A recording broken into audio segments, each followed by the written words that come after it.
Today on Light of the Word with Pastor Ray. We who are alive and remain shall be caught up together with them in the clouds to meet the Lord in the air, and thus we shall always be with the Lord. That's why we believe. He's gone prepare a place. We don't know the day, but we know the season. We're studying and we know we're close.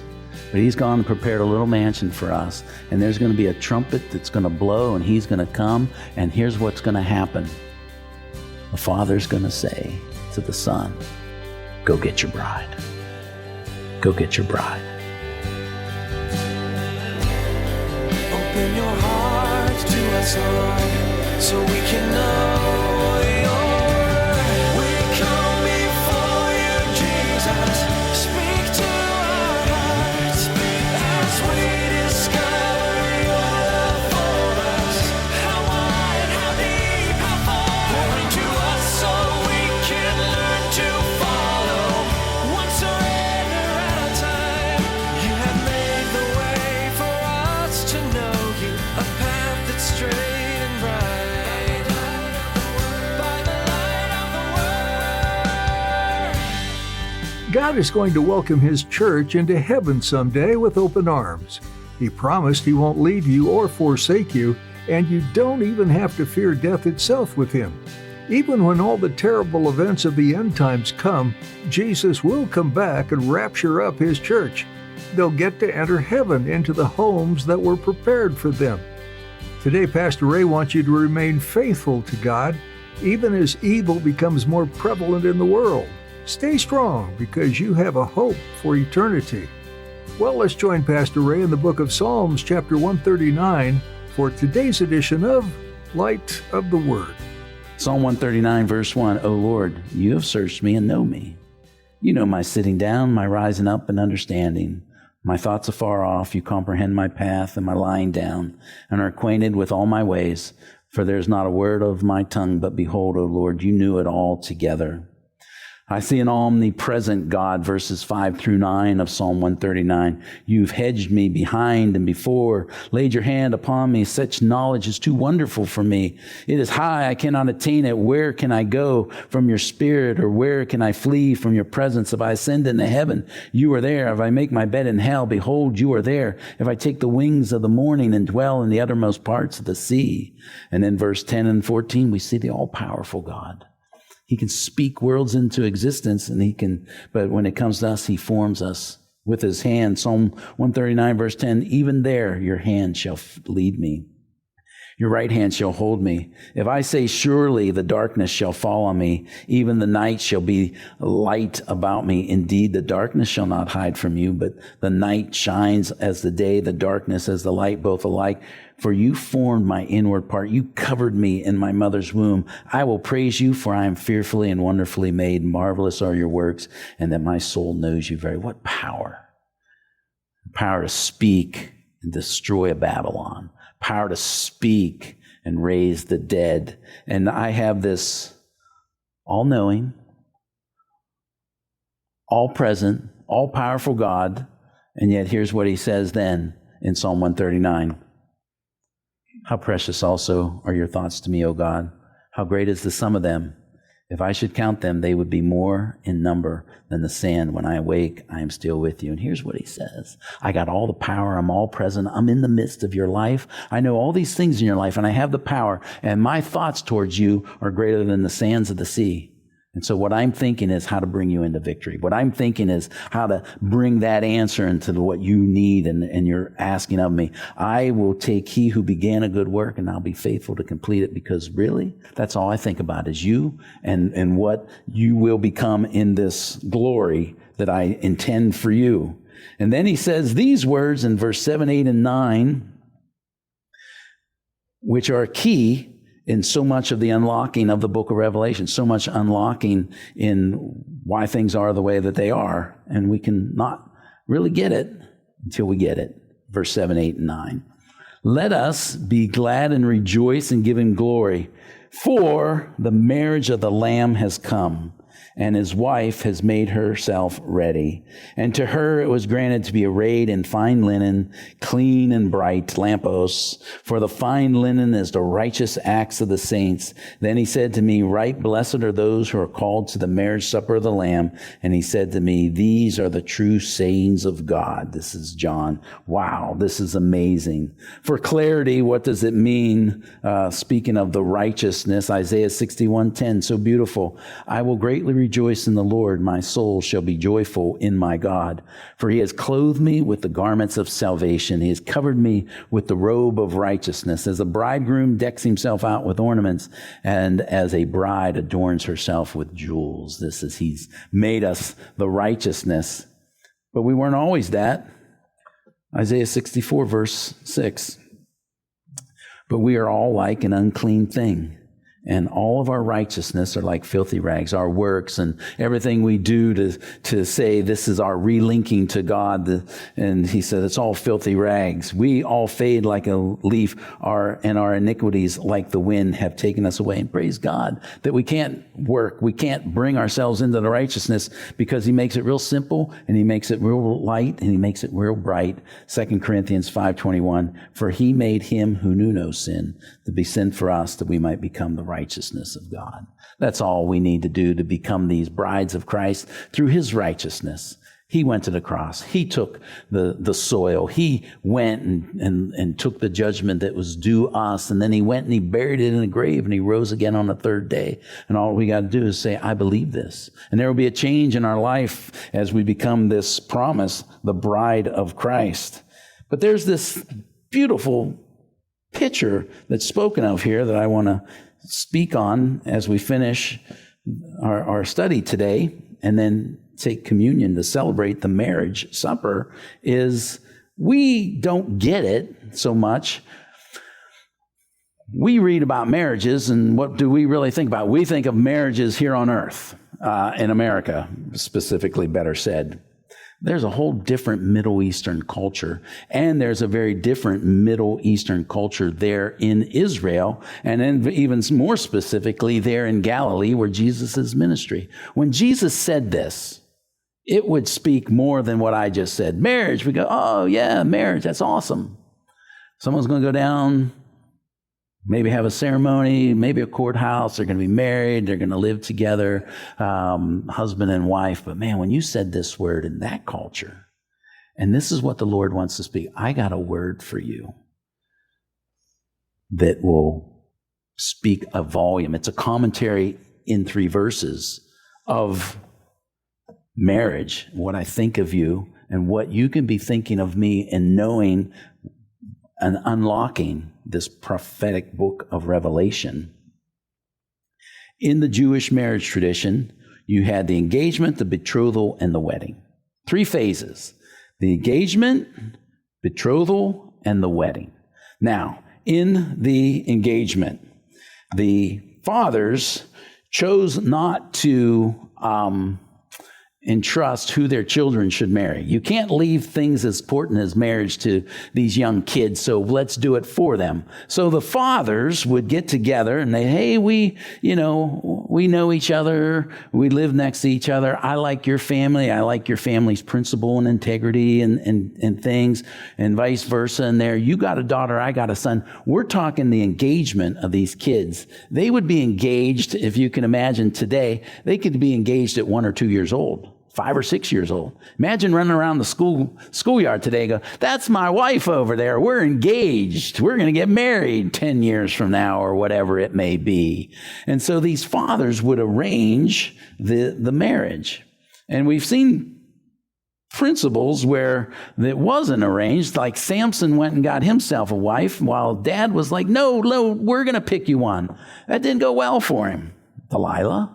And then there's Esau. No, I'm going to go into the world. And Esau, Jacob, no, don't do this. So we can see the principles that we're like, we need to do this for you, because you just ain't going to get this right.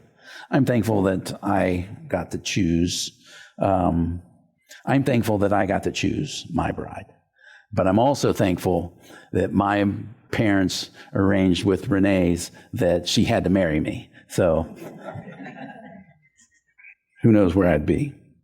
Well, then you had this betrothal. And what would happen then? They'd come of age. We look at Mary, the mother of Jesus. She was probably around 14, 16. I don't think she was more than 18 when you piece all these things together. But the point that I'm making is marriage would come at an early age, 14, 15, 16. And this is when what would be called the betrothal. You're engaged, Joseph and Mary, and now the betrothal comes. And in this betrothal, you come and the fathers come together and they make a contract. Okay, well, now we see it's 10 years later, 15 years later, however long since they decided this. Well, now we see, this is what my son is. This is what your daughter is. We see, their character and their attributes and all these type of things. Let's make a contract. So they're engaged, but now we make a contract and we discuss the terms of the agreement. And the terms of the agreement were pretty much are the worth, money. And so we are going to write a contract that they're going to be married. And in the contract, the sum will be determined that the groom's dad would go, this is what I'm going to give you for your daughter, for my son. So we had three things in this contract that could determine the worth. One of it was the wealth of the father. The more money that he had, he couldn't seem like he was a cheapskate or something. So the wealth of the father. The other thing was, well, now they're 14, 15 years old, was the worth of the bride.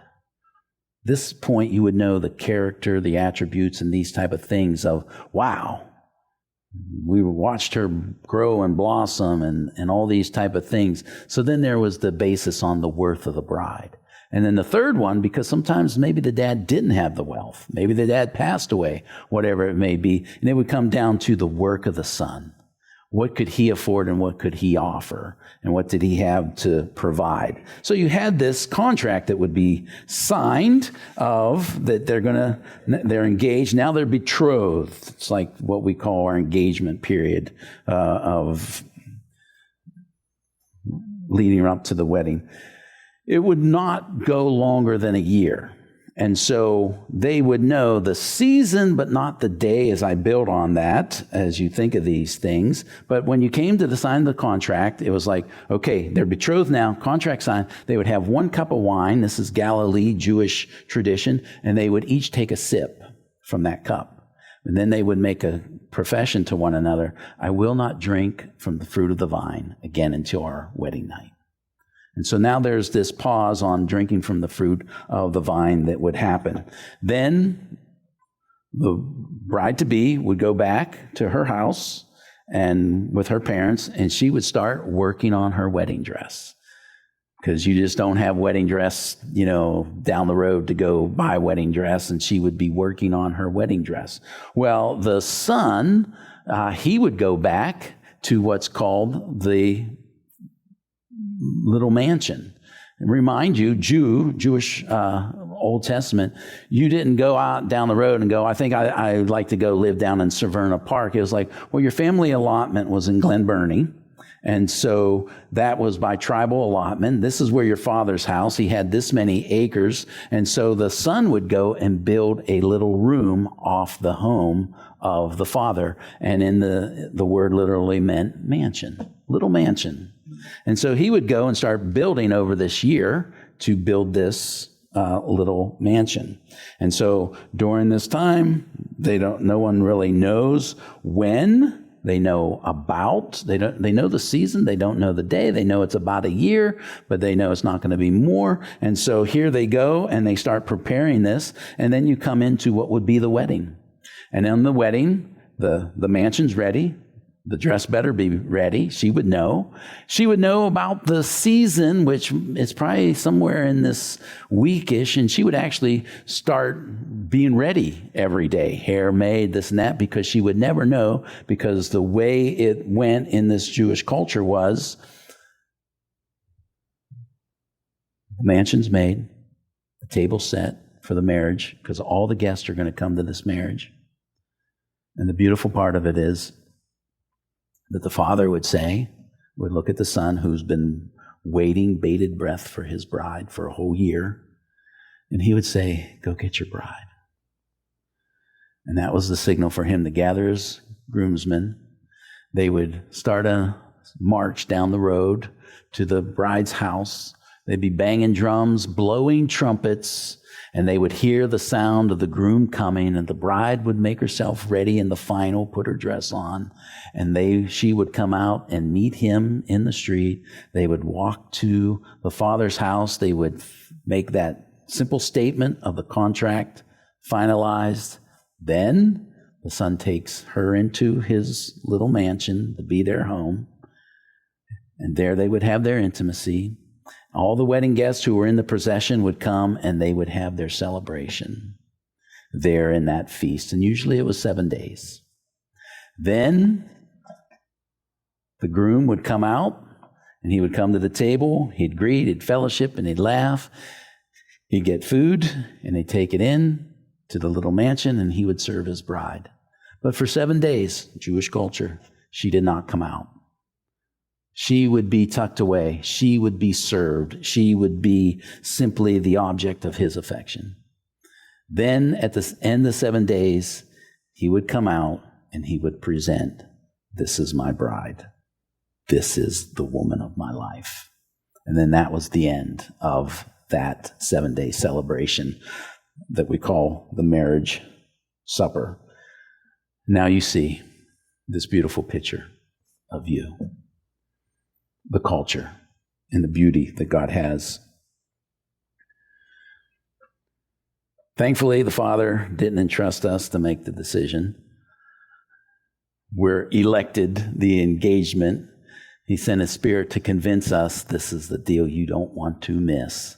And then we were the engagement. 1 Peter, elect according to the foreknowledge of God the Father, depths of things that are beyond my. But then we get into the betrothal. Now we start talking about the price of the bride. Well, it's going to be based on the wealth of the father, the worth of the bride, and then the work of the son. And here the wealth of the father, what was he willing to pay? For God so loved the world that he gave his only. The richness of heaven, all the gold and silver of the world, but what was he willing to pay to get his son, the bride, his only begotten son, the precious blood of Jesus Christ? Then we come to the work of the son, and we see these beautiful things that Jesus would be willing to work to get himself a bride, give his life for her. And Jesus says these words that are so beautiful. And when he spoke these words, Matthew 26, John 14, they knew what was being said. They knew the Jewish custom. They knew the Jewish wedding. And in Matthew 26, verse 29, Jesus says, "But I will not drink of this fruit of this vine from now on until the day when I drink it new with you in my Father's kingdom." We take the sip, but he says, I am not going to drink the fruit of the vine, just like the Jewish culture, until we're together in heaven. And then John 14, verse 1 through 3, Jesus said, "Let not your heart be troubled. They're grieving. He's leaving. You believe in God, believe also in me. In my Father's house are many mansions. If it were not so, I would have told you, I go prepare a place for you. And if I go and prepare a place for you, I will come again and receive you to myself. And where I am, there you may be also." And here we see what he was willing to pay. We see the perfect alignment of these things. Jesus bought us down payment, Ephesians chapter 1:13, down payment of the Spirit of God. When we receive him, it's a down payment, as it says. It's a promise that he's coming back for us. But while he goes and prepares a place, Matthew 4, he's building on to the Father's house. But he says, I'm going to come get you. And that brings us to why we believe in a pre-tribulation rapture of the church. 1 Thessalonians 4:17, "Then we who are alive and remain shall be caught up together with them in the clouds to meet the Lord in the air, and thus we shall always be with the Lord." That's why we believe. He's gone prepare a place. We don't know the day, but we know the season. We're studying and we know we're close. But he's gone and prepared a little mansion for us. And there's going to be a trumpet that's going to blow, and he's going to come. And here's what's going to happen. The Father's going to say to the Son, "Go get your bride. Go get your bride." And he's going to start that procession. He's going to come. He's going to take us. And then we are going to move into this beautiful place that we call the marriage. And he is going to take his bride, adorn her in white. We are going to have this period of time after this rapture, 7 years, 7 days, 7 years. And we're going to be with him, and he is going to be pouring out his affection on the object of his affection. That's me and you. He's waiting for the Father. Go get your bride. Go get your bride. What a beautiful passage. What a beautiful thing. I won't drink of the cup until I drink it with you again. And he gives us this communion celebration to remind us that this will be and it will come. Before we take communion, verse 10. And I fell at his feet to worship him, but he said to me, see that you do not do that. I am your fellow servant and of your brethren who have the testimony of Jesus. Worship God, for the testimony of Jesus is the spirit of prophecy. John's blown away by what he's seen. John knows this. John was at the wedding feast in Cana, the first miracle, and every marriage needs a miracle from time to time. First miracle Jesus performs at a wedding, and so maybe you need a little miracle in your marriage. He's the one to do it for sure. Well, John's just blown away. Imagine what we've been reading for 10 months almost up to this point, and I joked about it when I began 10 months ago. I go, about halfway through this, you guys are going to be looking at me going, what is up with his face? Man, he looks just worn out. And I joke about it, but there's a truth, man, this gets tiring. I mean, we just did this for 10 months of bowls of judgment and thunders and all these type of things. And John's on this island, God forsaken, so-called, until God shows up, then nothing's forsaken. And he's seeing all these visions and the pain and the suffering and all these things. And now he comes to this. Wow, it's going to be done. Not only is he going to judge this corrupt religious and political and economic system that just uses people, abuses people, and leaves them empty and wanting. He is going to end all that, and then he is going to bring the ultimate fulfillment for anyone who has come and says, Jesus, please, our God, I believe that you who knew no sin became sin for me, that I become this robed in righteousness. And he just breaks out and he falls down. He starts to worship, which is obviously an angel. And the angel goes, no, stop that. And it's so fitting and so perfect because he's just come out of Babylon and the Antichrist is going to say, worship me. Here's an image. Come and bow before it. I'm going to go into the temple. Now worship me there. And the angel's making this point. No, we don't do that, but to one and one only. The only one, definite article, Jesus Christ, him crucified. Get up. You don't need to be entering into that. And here's a beautiful thing. It's why we do what we do, church. Back into verse 10 says, and I fell, let's read the whole, at his feet to worship him. But he said to me, see that you do not do that. I am your fellow servant and your brethren who have the testimony of Jesus. Worship God, for the testimony of Jesus is the spirit of prophecy. God doesn't give us prophecy to scare us. God doesn't give us prophecy to divide us. God gives us this prophecy, prehistory, of saying this is what's going to happen. Alleluia, so be it. You can mark it. It shall come to pass, and it will come in its fullness. And I love this in that the purpose of prophecy is to bring us into worship. Because we're going to worship and saying, you alone are the Holy One. You alone are God Most High. You have made the way for us to know you, a path that's straight and right. By the light of the word. You've been listening to Light of the Word. Pastor Ray's digging into the book of Revelation. As there's much to learn from this prophetic book of the Bible, Jesus is described in a peculiar way in this book. He has white hair and flaming eyes. He sounds fierce, but someone to be amazed by and revered. Revelation is a classic case of showing God's power, His authority, and how everything and everyone is in subjection to Him. His heart is for people to choose and accept His saving grace, but not everyone is willing to do so. And with that, there are grave consequences. If anything, this book of the Bible is a striking reminder that people need to be saved from themselves, and Jesus is the only way. Don't let an opportunity be missed to tell your friends, your neighbors, or your co-workers about Jesus' salvation. They may not want to hear it, but to reject what Jesus is offering is deadly. If you'd like to talk with us about today's teachings, you can call 443-995-3282. That's 443-995-3282. We have additional resources on our website, including a great devotional that goes alongside this Revelation series. Find out more at lightoftheword.info. This has been Light of the Word, illuminating the heart of God. You have made